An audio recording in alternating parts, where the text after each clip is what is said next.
भगवान, इसको दिखा फोटो को। अरे बाप रे, देख तो हनी, देख तो कैसे हो गया है, पूरा टूट गया है। हाँ तो बताइएगा दोस्तों, आप लोग खंडित मूर्ति रहता है तब तो हम उसको विसर्जित कर देते हैं जल में, है कि विलीन कर देते हैं जल में।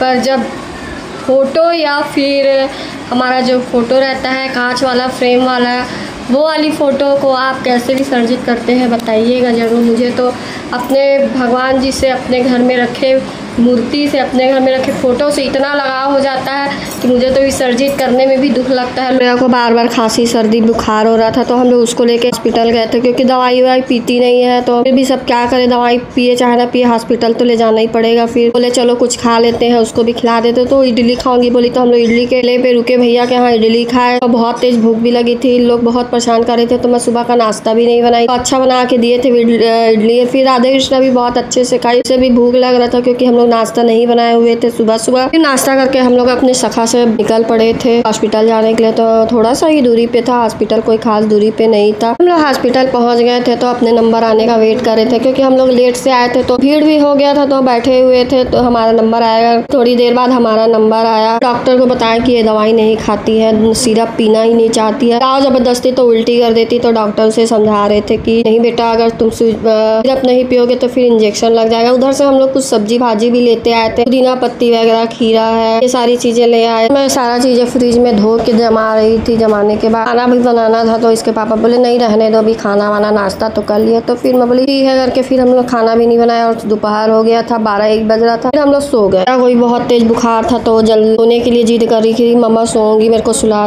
दो। इसी कारण हम लोग खाना वाना भी नहीं बना। कभी कभी तो लगता है ये छोटे छोटे बच्चे कब बड़े हुए, क्योंकि ना दवाई पीते हैं ना कुछ, एकदम तबीयत खराब हो जाता है। अचानक से गला देखो तो खांसी से भर जाता है। पुदीना पत्ती था मार्केट में तो मैं बोली चलो पुदीना पत्ती ले लेते हैं। मिर्ची की चटनी बनाने के लिए, टमाटर की चटनी में भी मैं पुदीना पत्ती डाल देती हूँ, मिर्ची की चटनी में भी बहुत अच्छा लगता है। तो हम लोग करेला, गोभी वगैरह ये सारा चीज ले आए थे। मैं नहाई भी नहीं थी तो मैं बोली ठीक है, वो हो गया, दोपहर भी हो गया था तो सो भी गई थी। नींद भी आ रहा था, थकान लग रहा था, क्योंकि हॉस्पिटल बहुत भीड़ था तो वहाँ से आने में हम लोग को टाइम लग गया। तो फिर मैं शाम को आके 4 बजे सो के उठी तो मैं नहा ली थी बाल वाल धो के, क्योंकि बिना नहाए अच्छा भी नहीं लग रहा था। शाम को बगल में पड़ोस में बच्चे का बर्थडे था तो वहाँ भी इनवाइट थे, वहाँ भी मैं राधे कृष्ण और श्रेया को लेके जाने वाली थी, तो इसीलिए और जल्दी से मैं नहा के तैयार हो गई थी। तो दवाई ववाई खा के श्रेया भी थोड़ी सी ठीक हो गई थी, उसको भी अच्छा फील हो रहा था। तो मैं बोली चलो तैयार हो जाते हैं। तो फिर तैयार होके रात हुआ था 7 बजे, तो मैं बोली चलो ठीक है चलते हैं। देखो अभी वो दवाई वगैरह पी के भी ठीक है।